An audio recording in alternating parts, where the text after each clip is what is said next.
حدیث مبارک کې راځي یو ځل نبی علیه الصلاۃ والسلام د رکوټي اختر مانځل راوته عیدګاه ته صحابه کرام او په عیدګاه کې انتظار کو نبی علیه الصلاۃ والسلام د اختر مانځل روان دي نو چې په لار باندې تیرېده کنه نو اوی قتل سماشومان لوبي کوي او په نبی علیه الصلاۃ والسلام سلام ورواچو خو چې لکه تیرو ته اخوا یو ماشوم ولاړ دی په زړو کپړو کې په خیرونو کپړو کې او غلې ولاړ دی د وړو سره لوبي نه کوي نبی علیہ الصلوۃ والسلام ورته فرمایل ماشومه ته ولې د ماشومان سره لوبي نه کوي او دا کپړې دی ولې زړې اغوستې دي په خیرونو کپړو کې ولې ولاړې په شلیدلو کپړو کې ولې ولاړې هغه ورته فرمایل د الله محبوبه د دوی پلاران دی او زما پلار نشته دی د دوی پلاران دی زما پلار نشته دی نو زما پلار نشته دی چې مال جامې جوړې کړې وي دوی له پلارانو جامې جوړې کړې دي نبی علیہ الصلوۃ والسلام ورته فرمایل ستا پلار مړ دی ا د الله پاک پیغمبر زما پلار په پلان کې غزا کې وفات شوی شهید شوی دی هغه شهید شوی پلان کوي غزا کې نبی علیہ الصلوۃ والسلام د ماشوم په غېږ کې راوغستو او کور ته راغی چې کور ته راغی کنه عایشه بیبي ته فرمایي عایشه دی ولمبوه او د خپل لور فاطمه رضی الله تعالی عنها سوال جواب ولګل وی فاطمه د حسن امزول یو ماشوم دی نو کو د حسن کپړې وی مونږ کرے راولېګا د نبی علیہ السلام نو سیوخه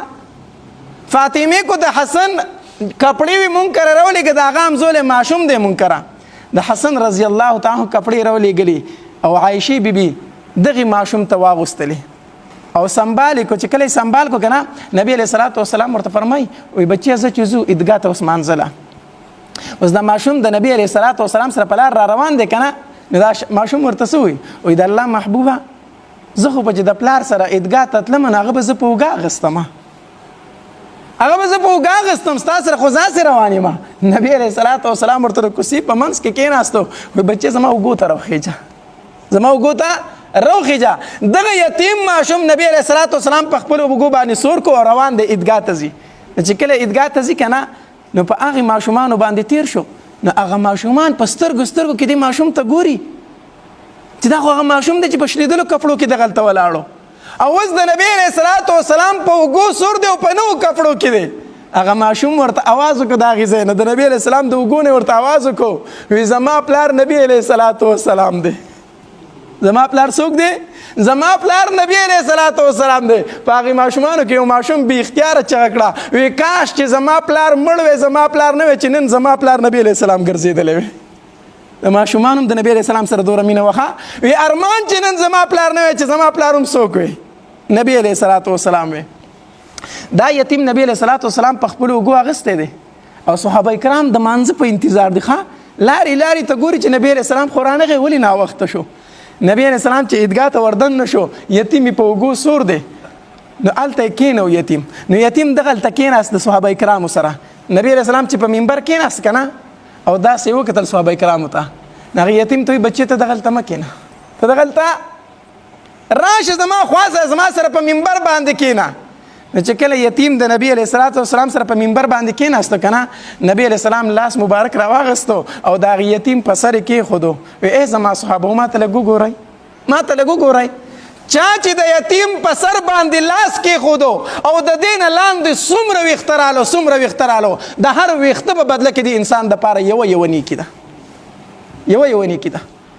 یتیم په لار چې تیریږي کنه او تا ته فتح چې د پلار مړ دی ته د پلار نشته دا یتیم دی کو سر نشي ورکولې هسې ورته به د سر باندې لاس کېده د یتیمانانو خیال وساتئ مونږ د ماشومانو کپړې اختر له ورکړي دي کنه دي ورکړي ټیلر له چې لاړ شو درزي له لاړ شو کنه مونږ ورته وایو کو زما غ نه رغې خو زما د بچو غ کپړې ته مخ کې کا زما د بچو کپړې مخ کې که خیر دی کو زما دا نه رغېږي لږ سوچ تی کړی دی زما په ګاونډ کې یو یتیم پاتې کېږي د هغه پلار نشته دی د هغه کپړې به ته کوم ځای نه راغلي ما خو د خپلو بچو کپړې راواغستې خو د یتیم خو پلار نشته دی د هغه مور په انتظار ده څوک په سرسایه راوړي زه په دې کپړې واخلم څوک په نن زما ور وټکوي اواز به وکړي ستا د بچو کپړې شته او که نشته دی هغه په دې انتظار ده نو د اختر شپه ده د هغې د بچو کپړې نشته ګیر چاپېره خلک د اختر تیاری کوي نکریزې لګوي خوشحالۍ کوي هغه په بړستن کې سر پټ کړي په چغو وجاړي الله چې اختر دې راوستو زما د بچو نه به دې پلار راغستو الله غریبانو خیال وساتئ د غریبانو خیال وساتئ. ډیره ګراني ده، یقین په الله وکړه ډیره ګراني ده. الله به رانه تپوس کوي، الله به رانه تپوس کوي. ډیر خلک داسې دی مونږ بازارونو ته لاړ شو د ګورو سوالو بچوله